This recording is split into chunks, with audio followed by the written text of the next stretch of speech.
Well, a very good day to you. This is William Stringer. It's the Edible Valley podcast. How's it going?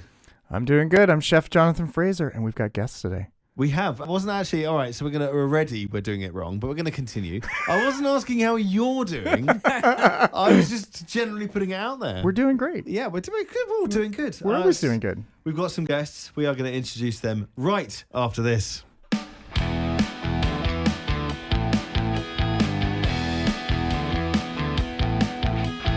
Welcome to the Edible Valley podcast. We want to invite you as we embark on a culinary journey through the heart of Vancouver Island From the fertile fields, to the pristine waters of the Pacific Ocean. we'll explore the stories behind the food that nourishes us. Tune in to each episode as we deep dive into the flavors, the traditions, and the innovations that make this a true paradise.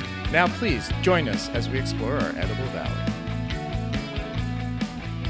Well, welcome. We've actually not been that great at getting guests in the last few months. It's been a little bit of struggle because we've both been kind of busy. Yeah, and it is actually a lot to get guests, and it's a lot for guests to come in here. Yes. To our state, thank you very much to 98.9 Jet FM for this, by the way. We Yes. absolutely love being here. So, John, would you like to introduce Josie and Ryan? Josie and Ryan have come, and they've brought their lovely cookbook, Habit. So thank you for coming today. You're welcome. It's nice to be here. Thanks for having us. Yeah, no, we're super excited. You reached out to me, actually, and I'd heard a little bit about this cookbook that was coming out, and then I was like, oh, and then when you reached out to me, I was like, yes, definitely. I think I was like, with seconds of reading your email that you guys were around, I was like, let's get you guys in, because you put together this beautiful little cookbook, and it's got some really good, healthy ways to help people. How would you explain this cookbook? I'd love to hear it in your words. Do you want to do the 10-second one? That's just for a laugh, and then you can do a greater description afterwards. And it has to be word for word exactly what you told me earlier. Here we go. The pressure's on. Okay, so it's a cookbook that makes it easier to have a healthy eating habit. There we go. I think that was almost it. I think I had it pithier before, but close enough. Yeah. So we touched on, are we just going to freestyle the conversation? Let's just freestyle. Yeah, because I'm getting excited. Okay. Yeah. So we touched on how easy it is to have bad habits pretty much anywhere in the Western world, certainly North America. It is so easy. We're getting bad food pushed upon us, obviously bad food, such as fast food, but also stuff that's pretending to be good food. Exactly. So this is all about instilling good habits and doing so easily. If you make it easy to eat healthy, then you're kind of setting yourself up for success.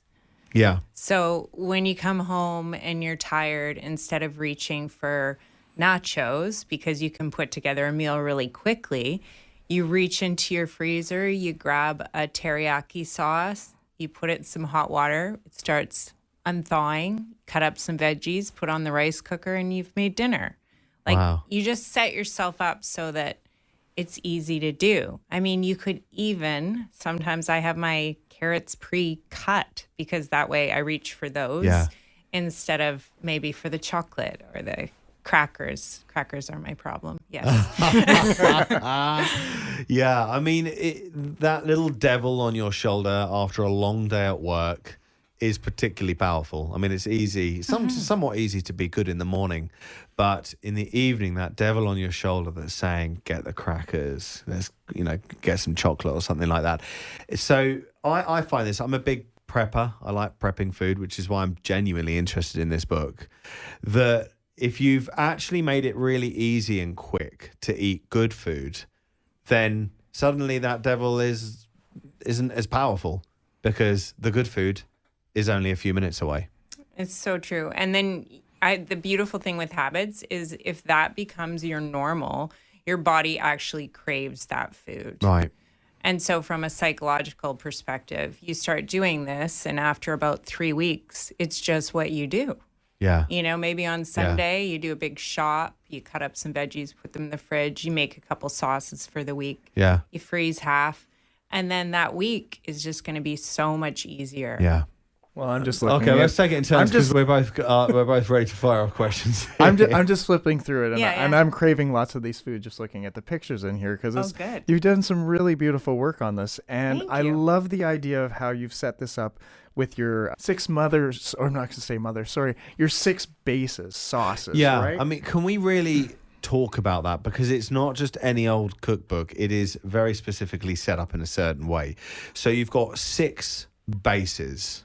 Talk to me about that. Yeah. So the idea, just thinking about that, how can we make it easier to eat healthy? And when we thought about that and we looked at what we were eating with, the foods that we kept going back to, we noticed that there was sort of common denominators. There were certain things that a lot of our recipes started with. And so we just looked at how can we formalize that so that we had to make it more efficient, to make it easier, right? Yeah. You're trying to simplify and make your life easier. And so when we did that, we started looking around, we just realized that we had these sort of 6 bases. So these different sauces that we started a lot of our recipes from. So there's a lemon one called lemon reduction or lemon preserve. We have salsa verde. It's sort of a green, herby sort of sauce. There's teriyaki, which is very much like it sounds. Miso base one. There's cashew cream. And I feel like I'm forgetting one, maybe.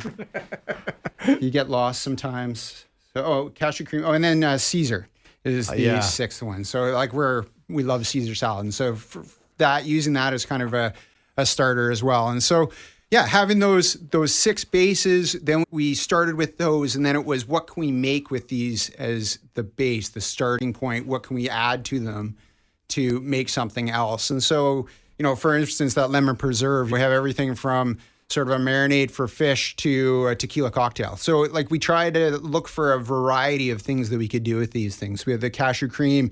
You can make kind of a white pasta sauce, and you can make a really decadent chocolate dessert. Like it's pretty wild, the things that we were able to, when we played around with it, when we looked at what else was out there, that we were able to sort of come up with and say, oh, look, like that isn't that far off of this when you look at these 2 recipes, and how can we kind of tweak these to make, the ingredients and things to come up with these new ideas. So. Wow. And it really is a real importance, because when you go to the supermarket, say you're going to make 3 recipes. I mean, that can be 70 different ingredients if you're putting herbs and spices. So if you're formalizing that part of it and you're just saying, right, I'm going to knock out Caesar dressing, I'm going to do that. And then suddenly you've opened access to a whole bunch of other stuff that comes from that. If you enjoy being even a little bit organized, this can make it very, very easy to have a formula to eating well that's not just accidental. And less food waste too. Oh yeah, that's excellent. Which is big, Yeah. Like nobody feels good when they have to throw out stuff. So we also kind of tried to make it so that our recipes used general 20 different ingredients, and we usually had them on hand. Right. Yeah. This gets me excited because this is what I teach my students all the time, right?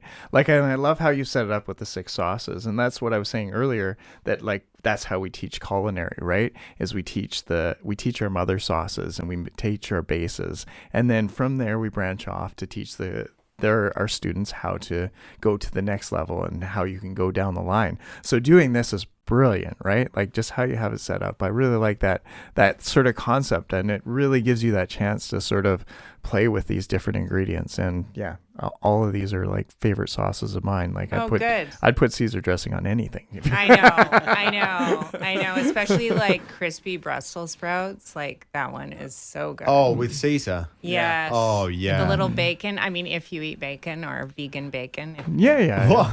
I mean, Brussels sprouts. Can you think of anything that has really stepped up his game that much? I think they are the new winner.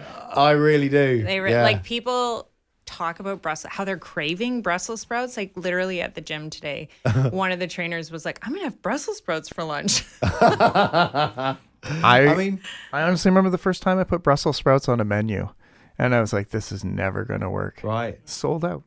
So it's not just me then. Yeah. I mean, I remember growing up, Brussels sprouts were just boiled awful. cabbage, Yeah, exactly. Really. Me and Eva, we were back in England for Christmas, and my mum was like, "Oh, we're doing Brussels sprouts."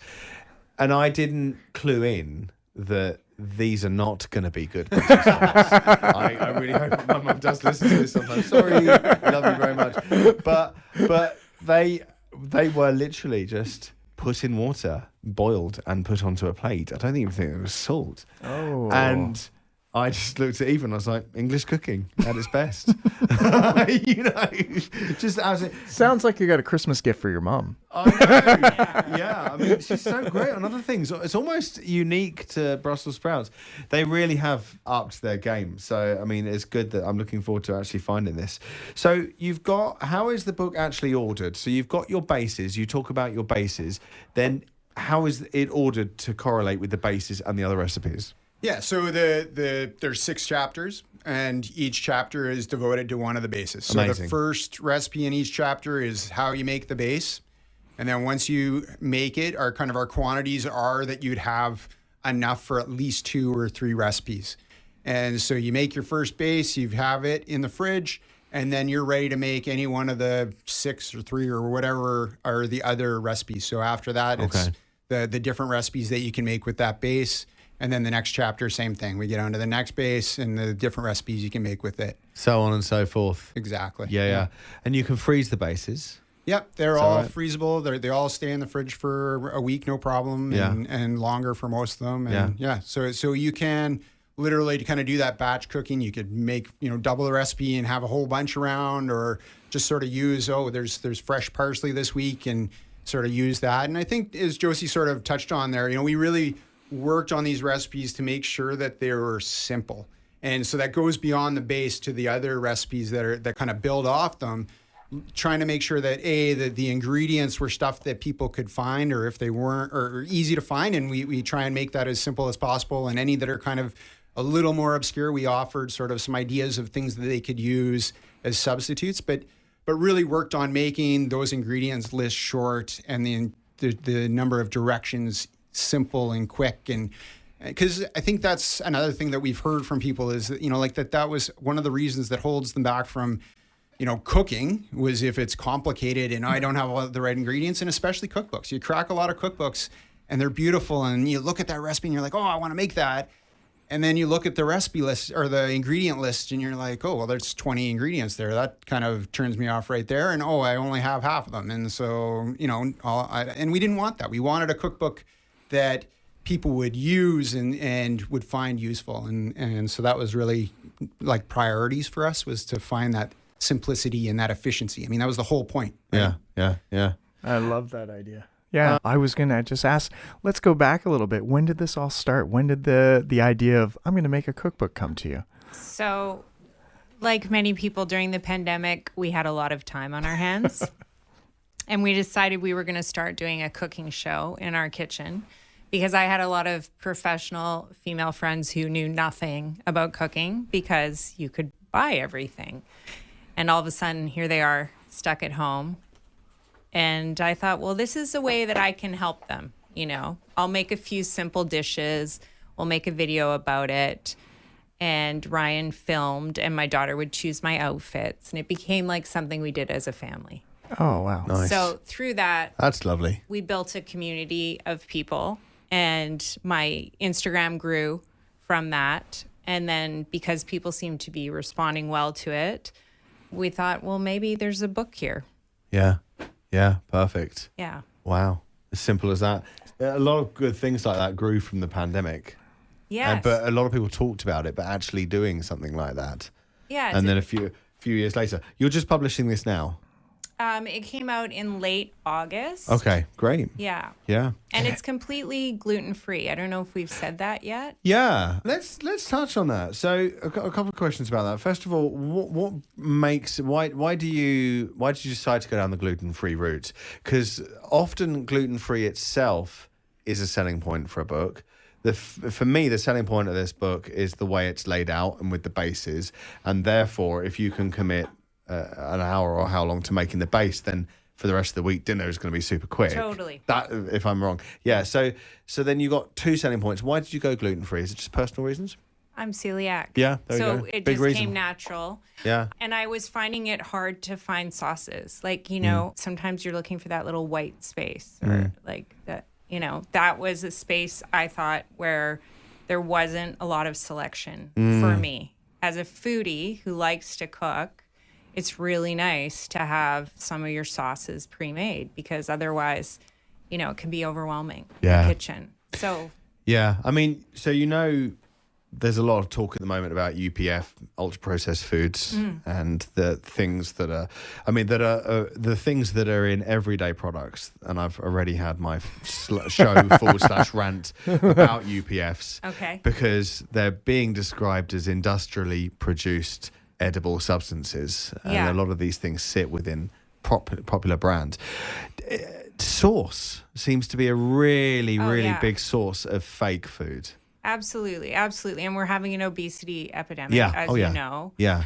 And actually, when I was in university, I needed another science credit, so I took nutrition. And I remember just being shocked when I saw the number of people in Canada that were suffering from pre-diabetes or obesity, and I just thought, wow, I never thought we would be like the US, which is terrible to admit, but I just kind of thought we were a little immune over here. Yeah. I mean, we live in such a bubble on Vancouver Island, you know? Yeah, we do. We're is very true. lucky. We've got the abundance of nature pushing We that do. through. Well, that We was do. one question I really wanted to ask you was, has this book affected, or you living here on Vancouver Island affected this book and sort of showcased Definitely that? it has. Like, Ryan does a lot of fishing, so we've used a lot of fresh salmon and halibut. And, you know, obviously we have a big garden. I have a big herb garden specifically because, I mean, it's just such a romantic thing to be able to go out into your yard and pick the herbs for dinner. I don't know why that's always been just... And they're so much better than like Oh my gosh. processed or pre-bought, like person being in the restaurant and like you bring in that 2 pounds of parsley And it has no flavor. and you're like, what? Why did I waste my time? And then Yeah. you grow it in your front yard and you're just like, It's, yeah. parsley's amazing. It has so much flavor to it. But if you buy the processed stuff or the, you know, the mass grown stuff, it's just not the It's same. bitter. Yeah. Yeah. It doesn't have as much sugar. Yeah. It makes a huge difference. One of the books I've been reading about ultra processed foods, the author has cited surveys that come out of Brazil and scientists in Brazil who want to know what on earth has happened to their country in the last 25 years. As a traditional diet to a Western diet, suddenly everyone's got absolutely every problem under the sun with their health, you know, obesity, diabetes, often mental health issues, and all these things. They're saying the book's proposition is it's come from the food they eat. The book is called Ultra Processed People. I thoroughly recommend you because it's gonna be an agreement book. You know, with everything. Ryan's going to buy that. Yeah, Ultra Processed People. It is a fantastic book. I'm absolutely obsessed with it. Now, one of the things they did is a huge survey to look at what people had in their kitchen versus their health.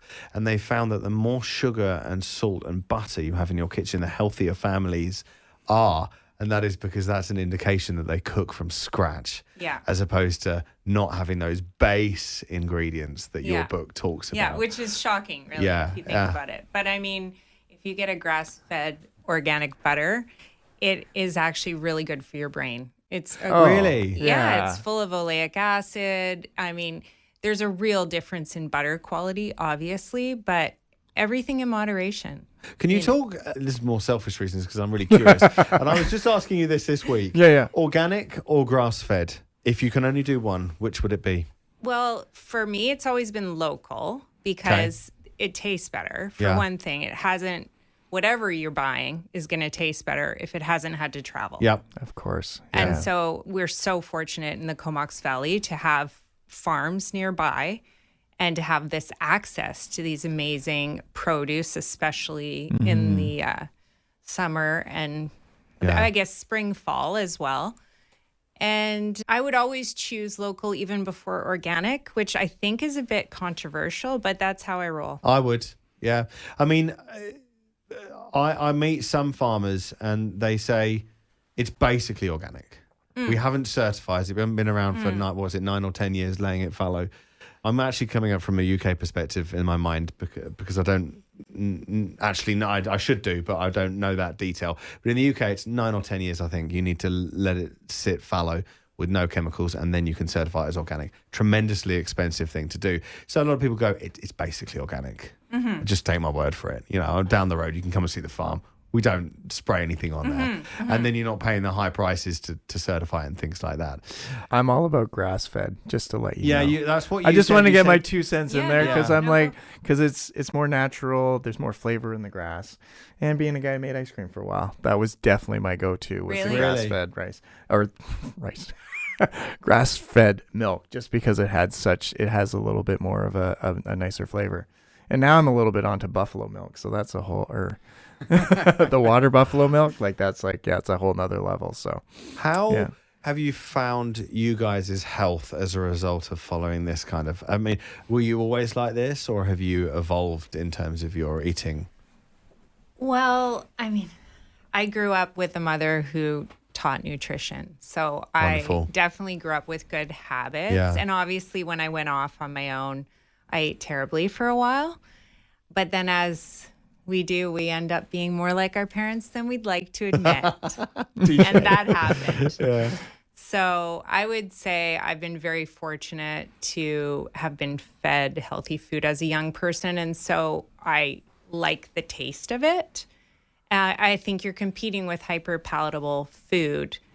And so I feel like I can cook food that is delicious, but will also feed me. Right. Yeah. You know? It's very interesting idea because when we had our last child, I ended up putting on about 35 pounds. I was very overweight for a while there, and I set about losing that weight, and it happened in a way that I didn't expect. We set about not feeding our little girl stuff that's processed. We wanted to feed her stuff from scratch. And then we slowly started to realize, well, why are we giving ourselves this food? We need to be teaching her that we can all do it. So we started eating. And TikTok was a real help. Things like black bean cookies. Which, I hate TikTok, but I only look at it for food, and it's amazing because it's like That's what everybody says. yeah, it's like it's good food, but Trump, no, you hard click on it and not interested because you get and anyway. So black bean cookies is a good example. So we have to have something sweet after we've eaten. Now either that's going to be a Cadbury's Dairy Milk, or it's going to be something we make from scratch and freeze and batch and all that kind of stuff. Black bean cookies is a classic example. So I weigh myself once a week, or I did weigh myself. This is what works for me. And I know that when I had stuff like black bean cookies, which tasted amazing, it was full of coconut, organic maple syrup, coconut oil in there to blend it, organic peanut butter, all these great things, real ingredients, plus the black beans. And I didn't put on any weight when I had that. If I have like 2 or 3 black bean cookies with some chocolate, no problem. But if I had a Cadbury's Dairy Milk, weirdly, I can't stop eating it. And I'm not stating if Cadbury's, I love Cadbury's Dairy Is this Milk. a Cadbury ad? Yeah, I love it. It's good for you too. No, I will always love a Cadbury's Dairy Milk, but it feels very addictive. And I know from stepping on the scales each week that if I'd had stuff like black bean cookies after a meal, I wouldn't gain weight. My body was okay with it. I'd have that sucked in feeling in my tummy that was telling me, hey, you're good.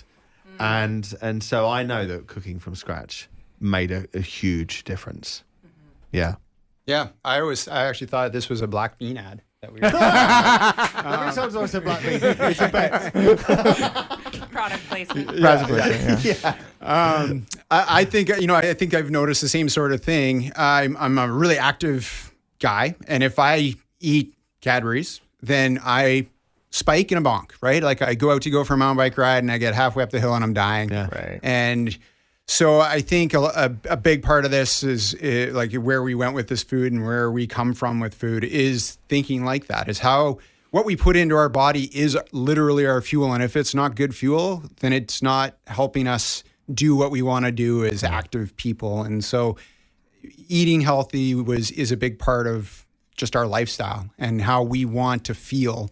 Kind of like you were saying, like you eat that black bean cookie, you feel good. Yeah. It feels satisfying. And You it's feel tasty. good, Yeah. and it tastes good, and your body feels good when you eat good food. We talk about that in there, like this. When you create a habit and you start, as Josie said, you get kind of used to this kind of food, and it makes you feel good, and then you want to keep eating it. Yeah. So it creates that great feedback loop. I almost want to put out a challenge here because I'm thinking I might try one of the bases and then we'll touch base in a fortnight and we'll hit some recipes. Yeah, you Maybe want to do it that as well. I can challenge. Because I do it anyway. I batch up everything on Sunday, so I can do it with this book. I can challenge try my that. students to this too. Yeah, and we'll try it out. But one thing I really want to put out as a challenge to anyone, if you're a very busy person, who isn't these days, try this for a month. Try this book for 1 month. That's it. If it doesn't make you feel better, then forget it. Throw it away. Don't badly review it. Give them 5 stars. They deserve it. But you're not going to be in that position because this is going to allow you to get that fresh food, to batch it properly and easily with their system of sources and do it like that. I mean, I said it appallingly, but you get the idea. I challenge you. It's going to allow you to have fresher food. You will feel better. We should actually now be like, this is a good time for product placement. Where do we get this cookbook? most of the local bookshops. So on Vancouver Island, between here and Duncan, you can get it pretty much any of the local bookshops, and it's also available on Amazon. So that's your easiest. But if you go to our website, restlessjosiecooks.com, we have a list there that makes it a little easier to find if you're looking specifically on Vancouver Island in particular, but otherwise Amazon's definitely the best way. You should go to the farmer's market and see if one of the stalls will sell it. Yeah, that's a good idea. Why not? Yeah, I'll get it out there. Yeah, and now onto your challenge there. People want, some of the recipes are up on our the bases, and some of the recipes are on our website. So if they just want to give it a try, they can go there, give one a go, see how it works, try a couple of the recipes, amazing, and then advance on to the book when they're convinced. Well, and I think if you set people up to be successful, right? Like a lot of people get scared of cooking, right? Because they make a mistake or they burn something, and you just have to set them in a position where they can grow with it, right? And I think this is a great Absolutely agree with you. And we wanted also to say that a lot of the recipes in here are very flex in terms of if you don't have the exact right ingredients, we've given you a whole bunch of substitutions you could use. Great. Because, there's nothing more frustrating than prepping dinner and you're missing something. And make it your own, Oh, totally. Like, learn to be flexible in the kitchen, learn to be flexible in the mind. Your life will just be so much easier. I love it. It's so relaxing. I'm relaxed. Just hearing you guys' voices actually. All right. I do have one last question I'd love to get in. Over to you, sir. For both of you, favorite recipe in the book? Oh, I wanted to ask this. Yeah, no, good point. Well, because we were talking about it before. I mean, you can't go wrong with those Brussels sprouts with the Caesar dressing on top. That's definitely one of my favorites. I mean, I love teriyaki, but I think the lemon reduction for me is just so flexible. Like, I love salad dressings, and you can make one by just adding a little yogurt. And I often use it instead of having to do fresh lemon, because it has like a little bit of white wine and it just adds like that je ne sais quoi to things. Like a zestiness. You know how sometimes your recipe is just a bit flat? Mm-hmm. It really, I don't know. I think it's like an unsung hero, that sauce. Nice. I always say lemon. Like if you want to, just adding a little bit of acid, that little bit of lemon zest into anything. All of a sudden. Like just a soup or a sauce or anything like that. Just a little bit in there just all of a sudden brings life. It Especially really if you does. marinate up something like. Absolutely. It just adds that extra bit of, beautiful taste to it. Yeah. So yeah. No, I totally And it lasts forever. That one lasts forever. Nice. All right. Yeah. Great. So it just goes on and on. I want to kind of call out bottled lemon juice, because we were going through and I was like, we're spotting UPF more and more. Yeah. And I'm like, oh my God, Eva, we've got a UPF hiding in our freezer or fridge. We didn't see it. Yeah. And it's the lemon juice. Mm-hmm. It's got like 5 ingredients. Mm-hmm. Mm-hmm. And it's like, what the heck? So we keep it in there as a backup. Because, look, none of us are Puritans. No. Use it. It's way better to be cooking and using not a problem. But if you can use fresh squeezed lemon every day and twice on Sundays, that's going to work for you. Especially during cold and flu season. Yeah. Up your lemon. Yeah. Okay. All right. The look you gave me then, you're like a nod and your eyes went, am I about to get a cold? Oh, thank you very much. We've already hit 30 minutes, believe it or not, but that was a really that was interesting chat. So thank you very much. One more last quick pluck of this book, Mr. Jonathan. What's that? Do you want to say the name of the book and the authors? I would just want to get everyone out there to find some new habits. Right? Yeah. And get a nice habit going on in your life, right? So you got 6 bases and 29 recipes and a new way of cooking. So it's beautiful. Thank you. Right, you Thank you for coming in here. Thanks so much for having us. Yeah, thanks a lot. It was fun.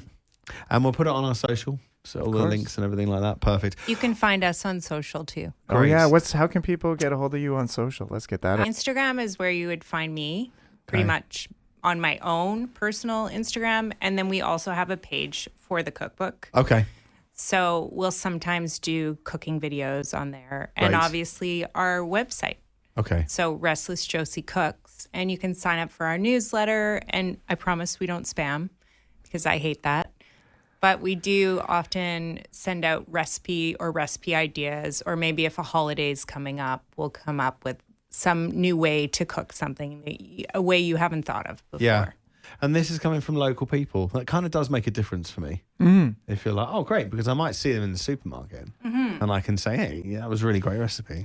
So it's cool. Great. Okay. And Instagram handle? Restless Josie. Brilliant. Okay. And it's now not social media. Apparently. Yeah. That's how it rolls. Just Soch. hashtag Soch. All right.